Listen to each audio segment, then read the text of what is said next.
É isso aí, meus alunos. Sem mais delongas, joga na tela, vamos para a nossa revisão. Lembrando que nós hoje falamos sobre o desenvolvimento embrionário humano. Isso mesmo, aquele desenvolvimento embrionário que leva normalmente... Poxa, eu escrevi 9 anos aqui, ó. Aí não tem condições, hein, pessoal? São 9 meses. Por que eu estou falando isso? Porque nem todo ser vivo, pessoal, tem o desenvolvimento embrionário com 9 meses. Existem vários tipos de seres vivos, portanto, vários tipos de desenvolvimento embrionário. Então, são prazos diferentes para a formação, entendeu? Então, por isso que a gente especifica, é humano, desenvolvimento embrionário humano, que leva aí 9 meses, tá? De uma maneira geral, o que eu falei na aula? Eu falei que o desenvolvimento embrionário humano, né, ele é aquele período em que o indivíduo se desenvolve entre a formação da célula ovo, né, até o nascimento. Ou seja, existe lá a fecundação, espermatozoide e óvulo, né? O espermatozoide lá vai se encontrar com o óvulo, eles vão formar o quê? Uma nova célula. Essa célula a gente chama de zigoto. E a partir daí até o nascimento é o processo embrionário, né? O desenvolvimento embrionário. Então, as fases do desenvolvimento embrionário, como a gente viu, inclusive na última aula, essa aula ela mostra muita coisa para a gente que a gente falou na última aula, né? Essas fases do desenvolvimento embrionário, no caso dos seres humanos, tem ali a formação da placenta, tem a formação dos óvulos, a formação o quê? Dos folhetos germinativos. Lembra? Mesoderme, ectoderme e endoderme. Né? Não esqueçam disso, né? Nos desenvolvimentos embrionários, a gente fala sobre esse assunto aqui, ó, que nós somos triblásticos. Os animais triblásticos, eles vão ter ectoderme, mesoderme e endoderme, tá? São seres triblásticos. Sobre também o nascimento, que nós falamos aí, né? No nosso caso, a gente leva aí 9 meses, né? Ou 37 semanas, 38, esse é o período normal.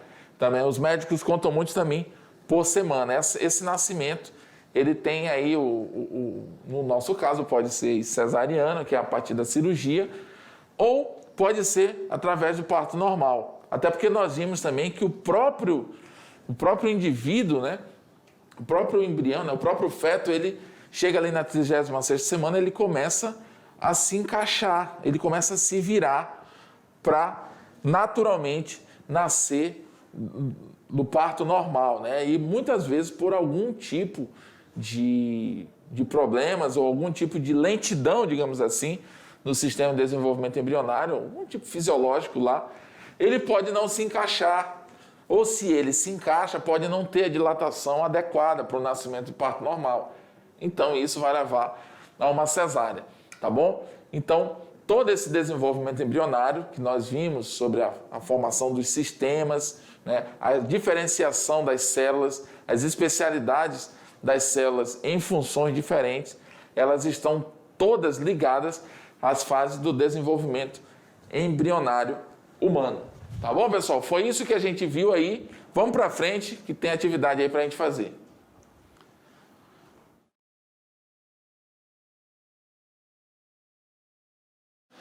É isso aí, vamos lá para a nossa primeira questão, atividade, né, do dia, ou atividade da aula.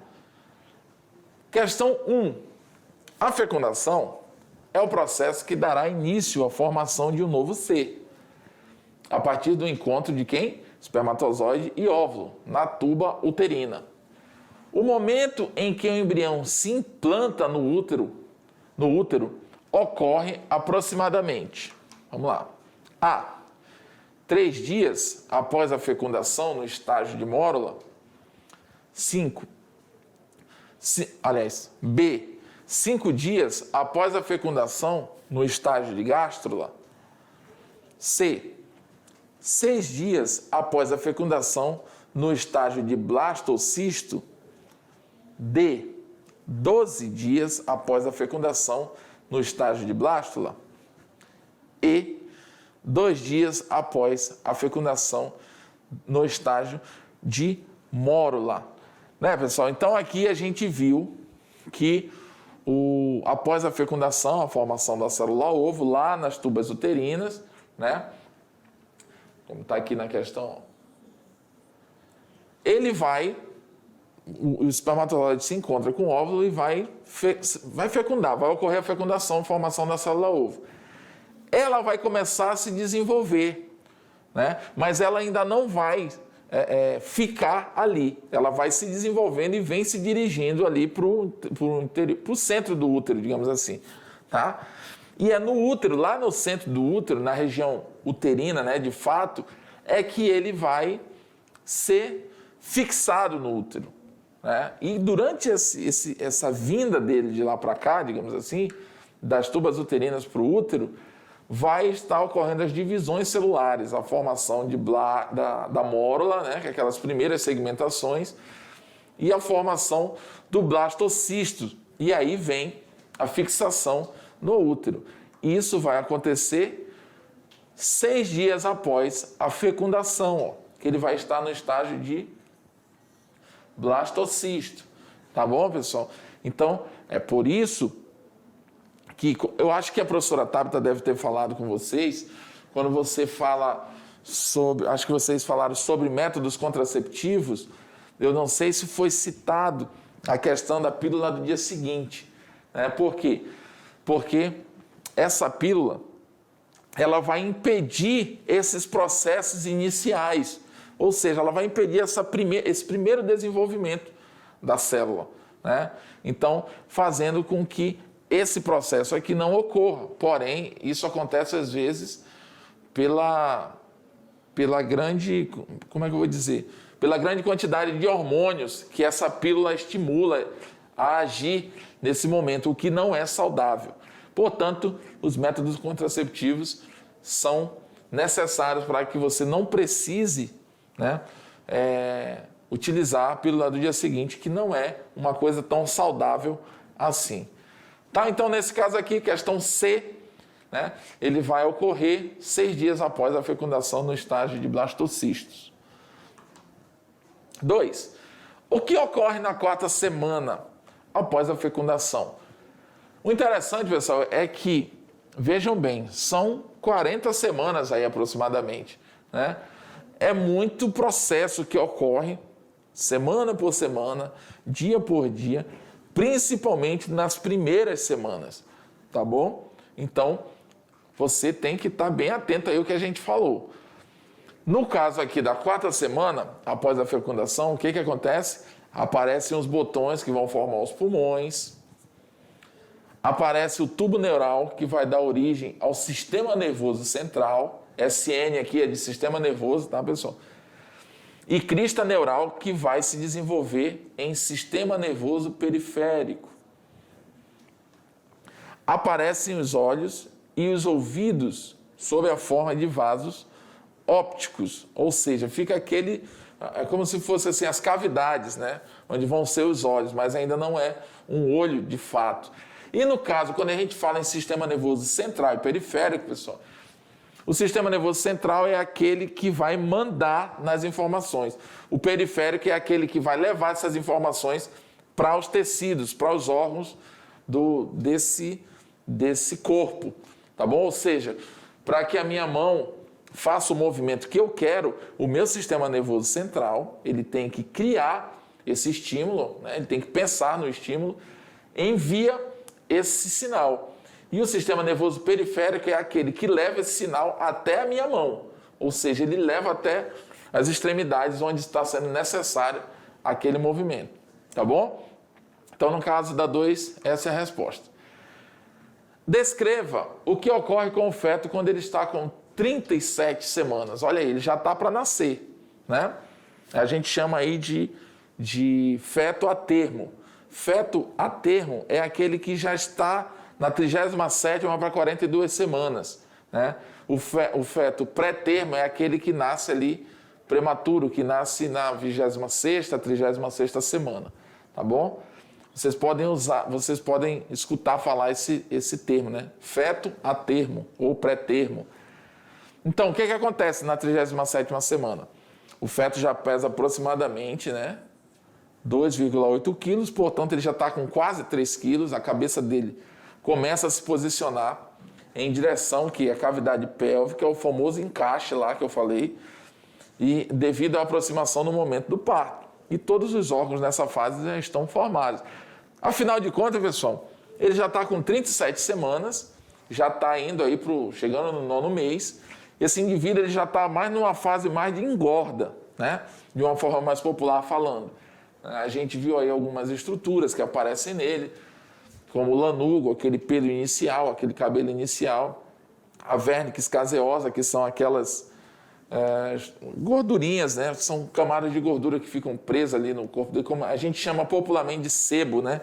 Que a criança vem encebada com aquela massa superficial. Tudo isso fazem parte aí de proteções que a criança utiliza dentro do ventre materno, tá bom? Mas enfim, a resposta da 3 é essa aqui que a gente acabou de ver. 4. Na 20ª semana, portanto, quantos meses, pessoal? 20ª semana. Vai dar aí o quê? Uns 5 meses, né? 20ª semana. Na 20ª semana de gestação aparecem o lanugo e o vernix caseoso no corpo do bebê. Diga quais as funções de cada um. Eu acabei falando meio que sem querer, né? Na última questão eu usei eles para falar.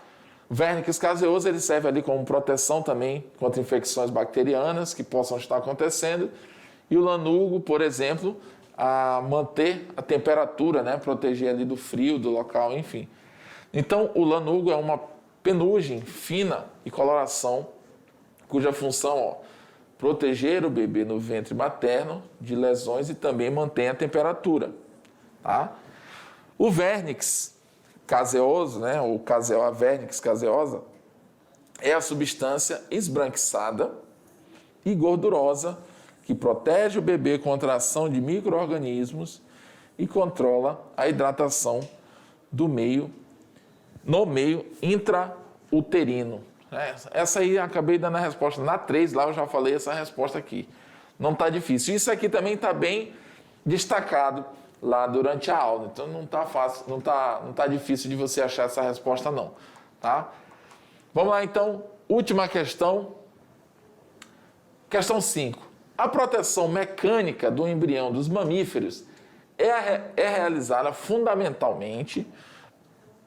Vamos lá, eu falei isso durante a aula, hein, pessoal? Eu fui assim enfático, eu dei uma certa enfatizada nesse ponto aqui. Então, ele é protegido, né, fundamentalmente por quem? Pelo alantoide, pela placenta, pelo saco vitelínico, pelo cordão umbilical ou pelo saco amniótico. Lembra que tem uma formação de um saquinho em que o bebê, né, o feto fica ali dentro, e até que eu falei assim, para proteção mecânica, para que ele não se machuque, né? Eu costumo até falar um exemplo que eu gosto de dar, por exemplo, se você pegar uma caixinha de fósforo, eu já dei esse exemplo em outras aulas aqui. Se você pegar uma caixinha de fósforo e colocar um grão de feijão dentro, com ela vazia, a caixa vazia, você coloca um grão de feijão, aí você balança, né? Esse grão vai se mexer para todos os lados. Ou seja, se ele fosse uma pessoa, ele ia se machucar todo, porque ele ia se bater todo ali dentro. Agora, se você coloca uma gelatina dentro dessa caixa de fósforo e você coloca esse feijão ali no meio daquela gelatina e fecha, se você balançar, aquele feijão ele não vai bater de um lado para o outro. Por quê? Porque ele está imerso num gel, né? Numa gelatina. Então, essa é a função que uma dessas respostas aí está dizendo qual dessas é que serve para essa proteção lá dentro onde o bebê se encontra. Joga na tela aí. Tá? É isso que está perguntando aqui, né? A proteção mecânica do embrião dos mamíferos é realizada fundamentalmente por quem? Pelo quê? Pelo saco amniótico, tá? Ele vai fazer essa função. Esse líquido no qual o bebê está imerso serve para proteção mecânica. Aí você pergunta assim, professor, então quer dizer que a gente fica imerso num líquido? É por isso que no final da aula, quando a gente já estava terminando a aula, eu citei que o trato respiratório e o vascular do bebê que está para nascer, ele começa a passar por processos de adaptação. Ou seja, ele já está prevendo que daqui a pouco ele vai sair daquele ambiente, né, e vai precisar captar oxigênio de uma outra forma. A gente nasce, né, respirando oxigênio da atmosfera e não de dentro de um líquido. Às vezes, quando você vê alguns partos humanizados, aqueles que a mulher tem a criança dentro da água, ela já sai nadando ali com uma certa tranquilidade, ou seja, sem um desespero, ela não se afoga, né, de cara. Por quê?